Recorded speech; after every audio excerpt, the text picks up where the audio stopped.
اے محترمو مونږ وایي دا خو د زمانې ولي وو وایي مولانا تاج اکبر صاحب دې څو پیرې خلکو د خپل کلي نه ایستلي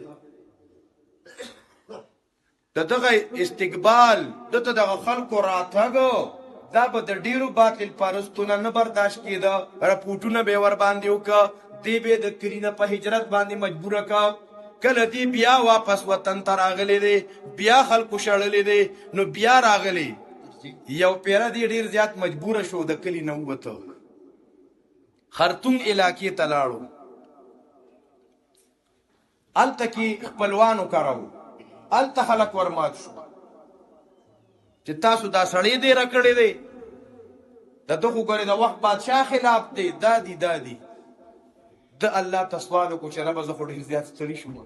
چېرته چې ځمه مخالفت مې کېږي چېرته چې ځم مخالفت مې کېږي یا الله ما نور په هجرتونو مه مجبورې ربه او د وړوکي اختر شپه وه او په خرطوم علاقه کې د ده پودګي وشوه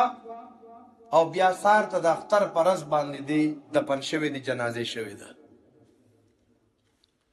نو دا هره زمانه کې د اهل حق سره د اهل الفضل سره حسد شوی دی